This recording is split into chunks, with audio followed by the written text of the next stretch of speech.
तो ये इंफॉर्मेशन आ गई हमारे पास। The company is to issue M with 10,000 equity shares of ₹10 each. अब ये बताया गया है कि कंपनी ने एम को 10,000 इक्विटी शेयर्स देने हैं। The company is to issue M with 10,000 equity shares of ₹10 each, ₹8 per share paid up, मतलब उसको पेड अप 8 मानकर चलना है। और कैश लिखा हुआ है के 56,000 का।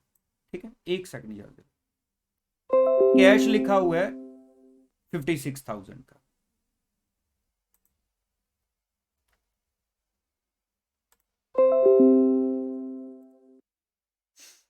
तो यहां से हमें क्या पता चलेगा, 56,000 कैश देना है और बाकी हमने 10,000 8 के हिसाब से शेयर्स हो गए। अगर पेड अप 8 वैल्यू है तो ये चीज हमारी परचेज कंसिडरेशन हमने कितनी पे करनी है, ये डिसाइड करने में रोल प्ले करेगी।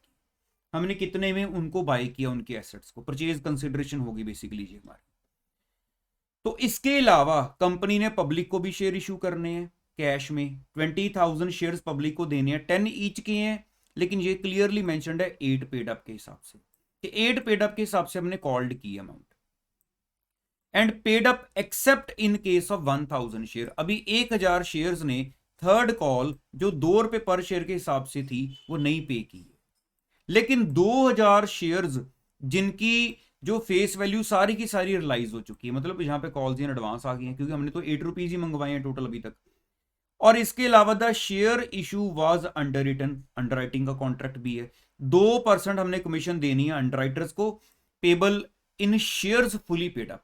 और वो कमीशन किस फॉर्म में देनी है कि आपको भी हम शेयर्स ही दे देंगे आपकी कमीशन के बदले में। ठीक है, इसके अलावा हमारे पास जो कंपनी की बुक्स क्लोज हो रही हैं 31 मार्च 2015 को, ये बाकी डेटा प्रोवाइडेड है कि डिस्काउंट दिया हुआ है, प्रीलिमिनरी एक्सपेंसेस हैं, डायरेक्टर की फीस है, सैलरीज है, ट्रेड रिसीवेबल्स हैं, जिसमें वेंडर के भी इंक्लूडेड है। तो यहां पर जरा सबसे पहले डिस्काउंट की बात की जाए, 6,000 डिस्काउंट दिया हुआ है और लिखा हुआ है इसमें 1,000 वेंडर के रिसीवेबल के ऊपर है। वो तो हमने वैसे भी नहीं लिए, वो तो वेंडर के ही है। तो जो वेंडर के रिसीवेबल को अगर कोई डिस्काउंट देना भी है वो तो वेंडर का ही खर्चा है, हमारा नहीं है। तो ये 6,000 में से 1,000 तो वैसे भी वेंडर का शेयर है, तो 5,000 ही सिर्फ हमारी कंपनी का डिस्काउंट वाला कंसेप्ट है, 1,000 तो वेंडर का ही रहेगा, हमारा हमारी कंपनी में वो खर्चा नहीं डलेगा। तो ऐसी ट्रेड रिसीवेबल क्लोजिंग टाइम पर टोटल 1,60,000 है, जिनमें कहते वेंडर के भी इंक्लूडेड है। अब उनके कितने हैं, अकाउंट वगैरह बनाना पड़ेगा। ट्रेड पेबल्स हैं, क्लोजिंग परचेजेज हैं, सेल्स हैं, क्लोजिंग इन्वेंट्री दी हुई है 31 मार्च को 52,000 की, depreciation at 10% on furniture and fittings and 5% on buildings is to be provided.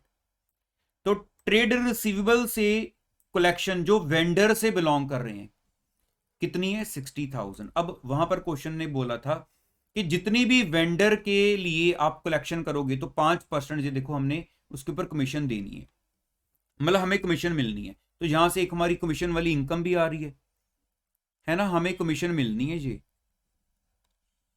कि हमने वेंडर के बिहाव पर 60,000 कलेक्शन की है, उसका 5% कितना आ जाएगा, 3,000।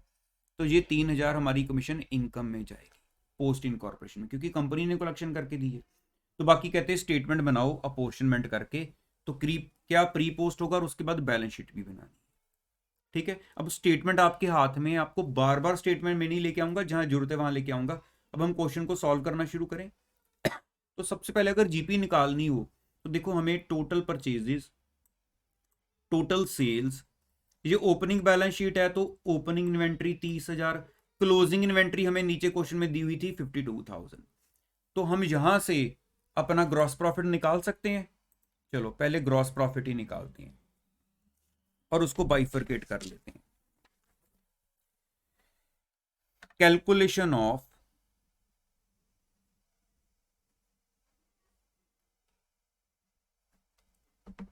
Gross profit.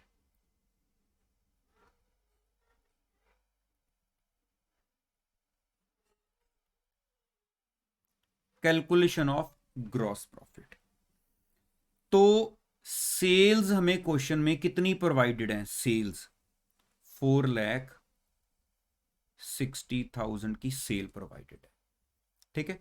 अगर इमेजिन करो ट्रेडिंग अकाउंट बन रहा हो तो सेल्स एंड क्लोजिंग इन्वेंट्री वो क्रेडिट साइड पर रहती है, मतलब वो दोनों टोटल एक साइड पर रहते हैं।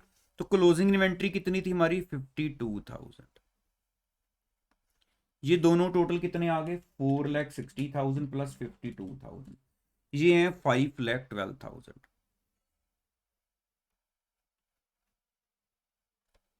ठीक है, मतलब एक तरीके से ट्रेडिंग अकाउंट बन रहा हो तो क्रेडिट साइड का टोटल आ गया कि सेल्स एंड क्लोजिंग इन्वेंट्री। अब जो ओपनिंग इन्वेंट्री है,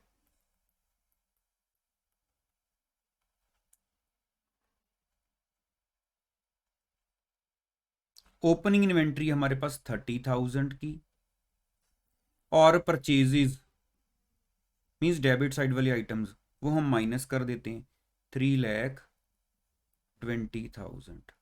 तो ये हमारे पास कितनी वैल्यू बच जाएगी ग्रॉस प्रॉफिट की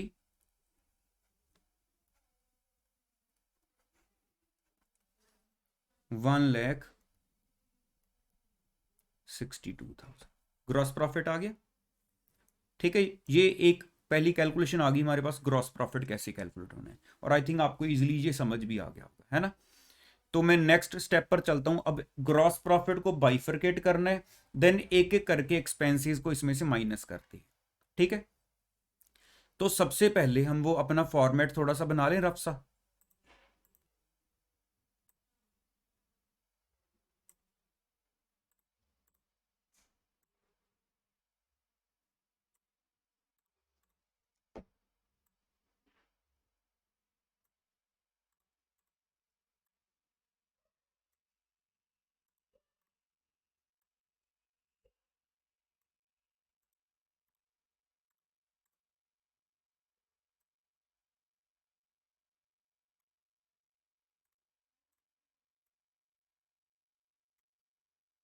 चलिए यहां पर आगे हमारे पास पर्टिकुलर्स,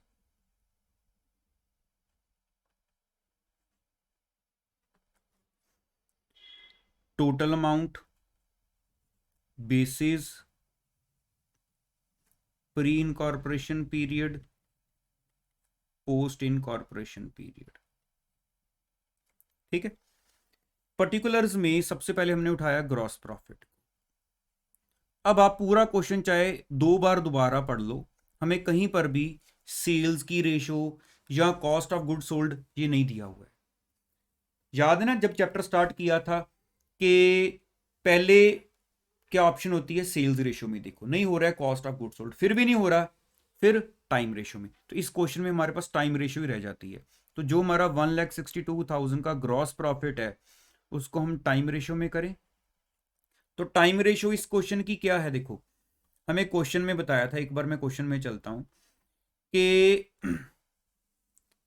1 अप्रैल से हमने बिजनेस टेक ओवर किया, कंपनी बनी 1 जुलाई को, तो मींस अप्रैल मई जून 3 महीने हमारे प्री इनकॉर्पोरेशन में आ रहे हैं।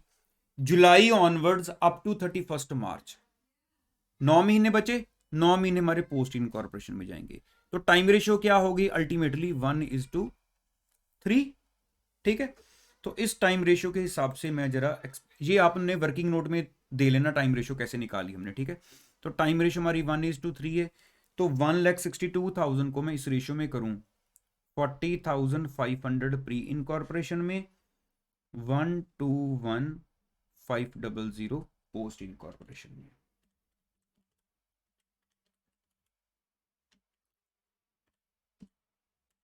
ठीक है, अब कमीशन ध्यान रखना, हमने पढ़ा था ना कि वेंडर ने बोला है जितनी हमारे ब्याह के ऊपर कलेक्शंस करोगे 3% आप 3% के 5% आप कमीशन ले लेना। हमने निकाली भी थी वो क्वेश्चन के ऊपर ही मैंने लिख दी थी 5%, 3,000 है ना।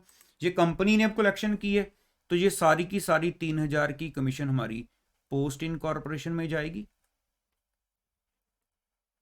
तो हमारी जो टोटल इनकम है यहां तक कितनी होगी 40,500 प्री इनकॉर्पोरेशन की है, और 1,24,500 हमारी पोस्ट इनकॉर्पोरेशन की। Total 1,62,000 plus 3,000 1,65,000। अब एक एक करके एक्सपेंसेस माइनस करें।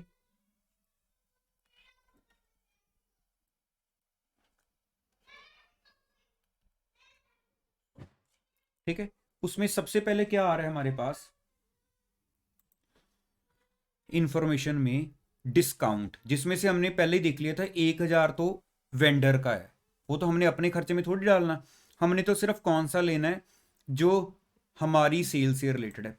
मीन्स 1,000 माइनस कर दो 5,000, तो 5,000 डिस्काउंट को हम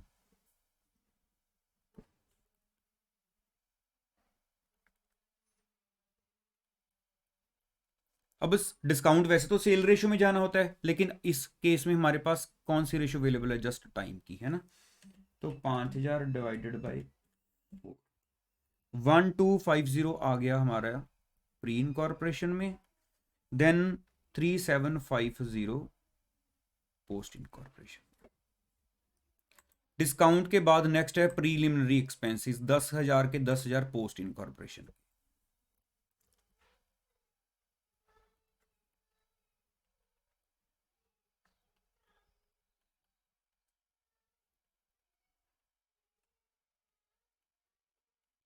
सारे के सारे 10,000 पोस्ट इनकॉर्पोरेशन।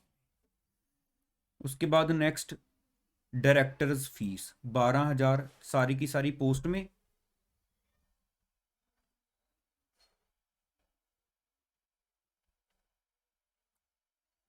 12,000 post incorporation. ठीक है, उसके बाद नेक्स्ट खर्चे कौन से हैं, सैलरीज 48,000 टाइम रेशो के हिसाब से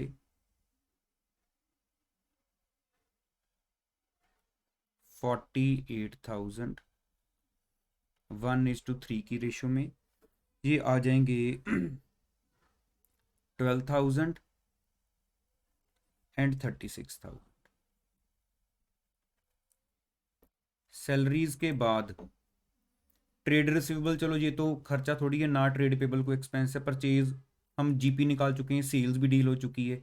डेप्रीशिएशन रहेगी 10% फर्नीचर फिटिंग्स पर है, 5% बिल्डिंग पर है। इनकी वैल्यू कितनी है, 10,000 की फर्नीचर फिटिंग्स है, बिल्डिंग 80,000 की। तो मैं कैलकुलेशन इसकी अंदर ही कर देता हूँ ये कॉलम के, डेप्रीसिएशन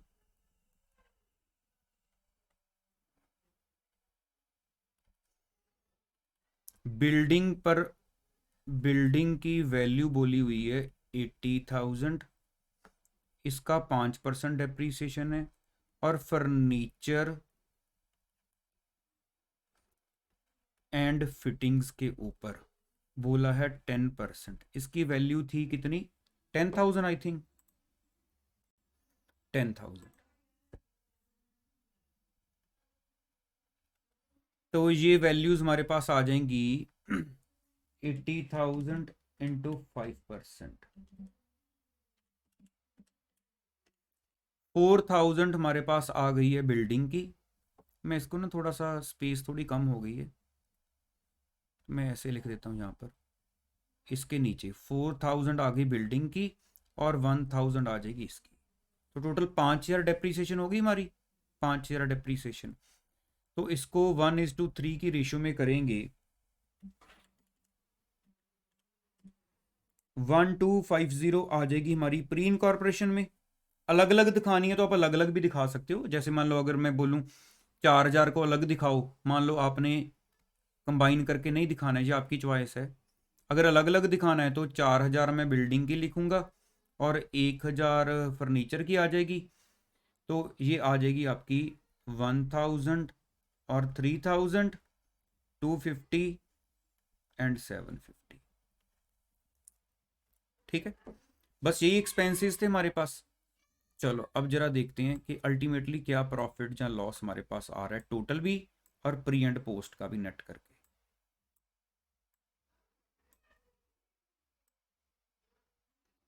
पहले टोटल वाला निकाल लें, 1,65,000 minus 5,000 minus 10,000 minus 12,000 minus 48,000 minus 4,000 minus 1,000, ये आ रहा है total 85,000।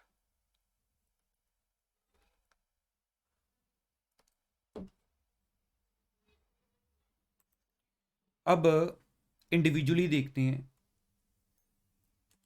40,500 minus 1250 minus 12,000 minus 1,000 minus 250, ये आया हमारे पास 26,000। ठीक है, पोस्ट इनकॉर्पोरेशन का भी देख लेते हैं। 124500 minus 3750 minus 10,000 minus 12,000 minus 36,000 minus 3,000 minus 750, ये आ रहा है 59,000।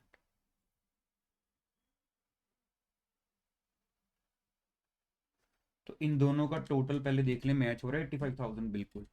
तो जो 26,000 है वो हमारा हो गया pre incorporation.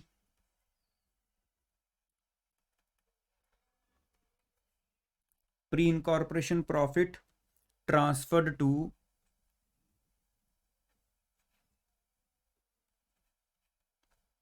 Capital reserve account.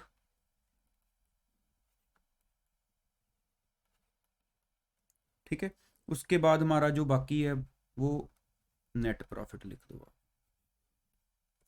Done हो गया। 59,000 हमारा बाकी का नेट प्रॉफिट हो गया, ये 26,000। यहाँ तक आई थिंक पूरा क्लियर है। अब आपको लगेगा कि ठीक है बैलेंस शीट भी बन जाएगी, लेकिन देखो अभी उसके लिए हमें कुछ पहले कैलकुलेशंस करनी पड़ेंगी जो आपके लिए न्यू है, जो हमने पहले कोई ऐसा क्वेश्चन नहीं आया, इसलिए मैंने जो क्वेश्चन को चूज किया था आपको करवाना। तो ये पहले एक बार आप नोट कर लो। मैं थोड़ा सा इसको जूम आउट करके, अगर आपका कुछ इसमें से नोट करना रह गया है तो मैं एक बार सारा स्क्रॉल कर देता हूँ। ये क्वेश्चन नंबर 4 चल रहा है, देख लो आप। जहां लगेगा पॉज करके नोट कर लेना।